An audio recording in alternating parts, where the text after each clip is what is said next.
তবে আসছেন তিনি আইন ভেঙে উল্টো পথে।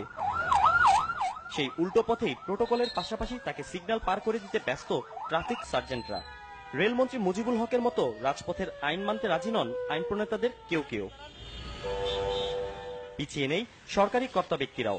জনগণ যখন জ্যামে ক্লান্ত তখন উল্টো পথে গাড়ি দাপিয়ে বেড়ান আমলারা। এভাবে আইন কেন ভাঙছেন জানতে চাওয়ার জন্য গাড়ির সামনে দাঁড়াতেই বেড়ে যায় কোনো কোনো ভিআইপির গাড়ির গতি।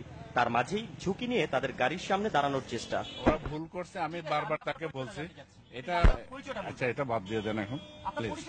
আমি আপনার কাছে প্লিজ আমরা তো অনেকক্ষণ ছবি উঠাইছি। আমি জ্বালানি হয়তো কোনো সময় বাঁচানোর জন্য একটু ভুল পথে যাইতেছে, এই তো ক্ষমতার তো এখানে। তাহলে এটা কি আপনি ঠিক মনে করছেন যে সময় বাঁচানোর জন্য? না না না। এবার ভিআইপি রোডে উল্টো দিক দিয়ে আসে প্রধানমন্ত্রীর কার্যালয়ের স্টিকারযুক্ত একটি গাড়ি। কালো গ্লাসের আধারে রয়েছেন ভিআইপি। চটে গেলেন গাড়ির সামনে বসা নিরাপত্তায় নিয়োজিত ব্যক্তি। এক পর্যায়ে গাড়ির গতির কাছে হাঁটতে হয় আমাদের।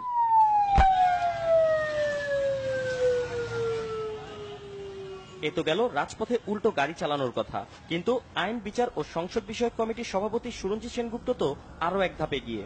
আইনের তোয়াক্কা না করেই নম্বর প্লেট ছাড়া গাড়িতেই চড়ে বেড়ান তিনি। আপনি এই যে আইন সংসদ বিষয়ক কমিটির চেয়ারম্যান, হ্যাঁ, আপনার গাড়িতেই দাদা নাম্বার প্লেট নাই, এটা কি আইন অমান্য হচ্ছে বা এটা আসলে জনগণ কি শিক্ষা নেবে?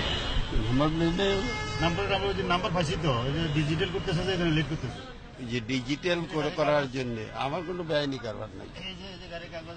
এই যে দিচ্ছে এরপরে ওরা ডিজিটাল যে দেয় সময় নেই আর কি। কিন্তু দাদা ডিজিটাল দেওয়ার আগে তো আগের নাম্বার প্লেটটা রাখার কথা। না না এই যে এটা না, সেটা তো আছে এখানে, কিন্তু নাম্বার প্লেট গাড়িতে থাকার কথা। সামনেও নাই, আপনার পেছনেও নাই। না থাকবে না। এরা ডিজিটাল নাম্বার দেবে, আইনি হচ্ছে আগেরটা সরিয়ে নিতে পারে। আমার আগের ছিল নতুন গাড়ি তো। পুলিশ বলছে ভিন্ন কথা। ঢাকা মেট্রোপলিটন পুলিশের যুগ্ম কমিশনার মুসলিউদ্দিন আহমদ জানান, নম্বর প্লেটবিহীন গাড়ি রাস্তায় নামানো দণ্ডনীয় অপরাধ। এটা মোটরযান আইনের 152 বিধি অনুযায়ী দণ্ডনীয় অপরাধ।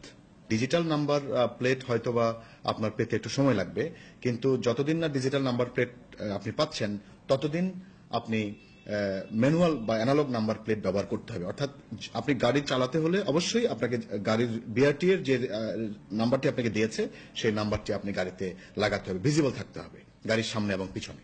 বিআরটি এর চেয়ারম্যান বলছেন, ভিআইপি বলে আইন ভাঙার কোনো সুযোগ নেই, তাই ডিজিটাল নাম্বার প্লেটের দোহাই দিয়ে নম্বর প্লেট ছাড়া গাড়ি চালানো বেআইনি। ভিআইপি দিয়ে তো আইনে তো কোনো স্পেশাল কোনো এক্সামশন তো সেখানে নেই। সেখানে কি আছে? আইন তো সকলের জন্য সমান। এটা আপনি রেজিস্ট্রেশন করেছেন কেন গাড়ি, এটা প্রমাণ স্বরূপ আপনাকে নাম্বার প্লেটটা আপনাকে দৃশ্যমান করতে হবে, দেখাতে হবে। সেটা যে ডিজিটাল নাম্বার প্লেট পেতে যদি আপনার কিছুদিন বিলম্ব হয়, অন্তর্বর্তীকালীন অবস্থায় আপনার নিজস্ব ব্যবস্থাপনা হাতে লিখে হইলো, কাগজে লিখে হইলো, সেটাকে আপনাকে শো করতে হবে। অবশ্য রাজপথে আইন ভাঙতে খুব বেশি ক্ষমতাবান হতে হয় না মোটরসাইকেল চালকদের। সুযোগ পেলেই দ্রুত গতির কাজে বেশ পটু তাদের অনেকেই। আইন প্রণেতা বা আমলারাই নয়, রাজপথে চলতে গিয়ে অনেক সময় আইন ভঙ্গ করছে আইন শৃঙ্খলা বাহিনী ও মিডিয়া কর্মীরাও। এখন প্রশ্ন হচ্ছে, যাদের হাতে আইন রক্ষিত বা যারা আইনকে তুলে ধরছে জনগণের সামনে, তাদের আইন অমান্যের এই নমুনা যদি অনুসরণ করে সাধারণ জনগণ, তাহলে পরিস্থিতি কেমন হবে? সানজিদ আহমেদ, বাংলা ভিশন, ঢাকা।